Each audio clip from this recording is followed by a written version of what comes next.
There's Dickerson to carry his coach off the field. Nick said he enjoyed the ride. I bet he did.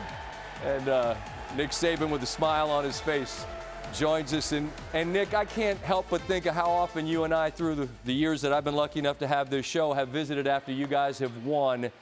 And the destination's the same, but obviously this journey's different. And I know you're about process down there, but this process, what you and your teams had to go through daily, weekly, from summer to now, how do you best explain to the rest of us what that was like?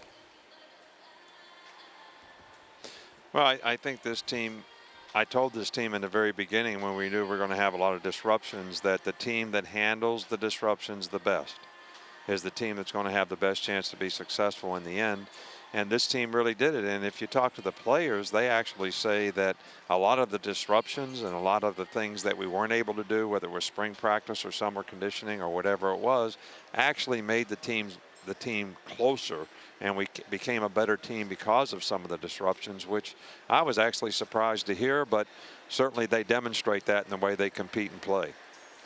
I went back and looked. It was May when you came on with me, and we visited about the idea of being home with family. And I think people were struck, Nick, by just, the joy of that, how much you got out of something you and your coaches never would have had the opportunity to do, being home with them. But when you got back to this season and you got back to be with this team, would it be reasonable to say that there was a joy in coaching this year and an appreciation for what the chance you got that maybe you might not have had otherwise? Well, I think sometimes when something gets taken away from you, we all have a lot more appreciation for it when we get it back. And there was no question that was the case this year with this team. And I think that may have been some of what made this team closer, because they realized that, hey, we may not play this year, we may not be together. They didn't know what for sure the future was going to bring.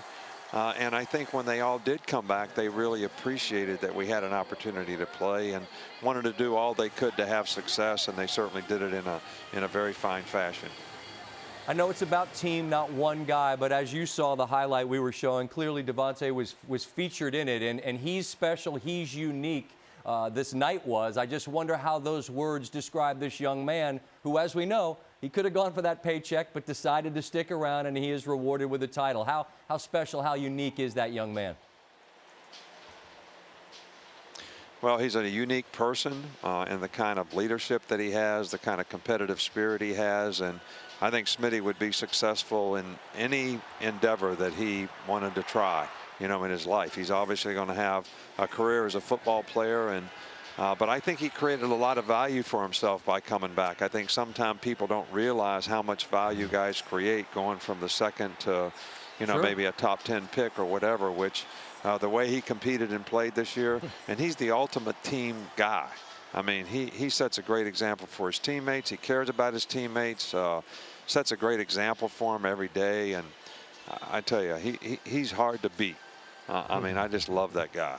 I bet you do. Speaking of creating value, coaches that come and coach under you, we got one down the corner. My alma mater, Locks, is here at Maryland, who was where Sark was. And, of course, Sark's going now to Texas. I just wonder what you'd have to say about the last script that he drew up and the execution of that script, but what he had in terms of a game plan for your team tonight on the offensive side of the ball.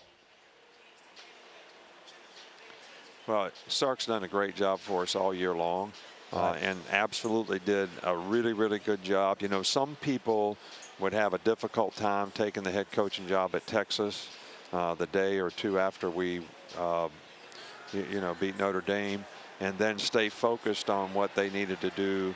But it shows his appreciation for the players.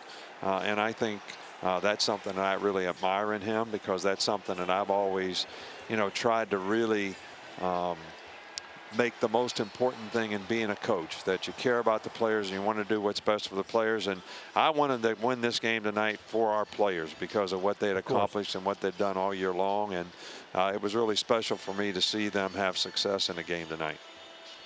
When I spoke to LeBron this year after the Lakers won, I referenced having a chance to speak to two different people in my career who won a lot. One of them was you, and the other was Tiger Woods. And the idea, Nick, was about the appetite for success and about maintaining a hunger to be great. even when you already have achieved it. I know you're not one to talk about self, but I mean, look, 7's more than anybody. And I just wonder if you could explain to me how the appetite and the hunger to continue to be not good at this, but great at this is sustained. Where does that come from?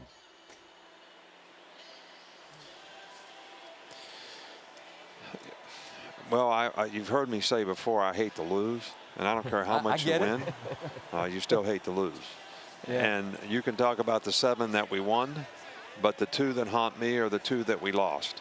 And don't ask me why it's that way.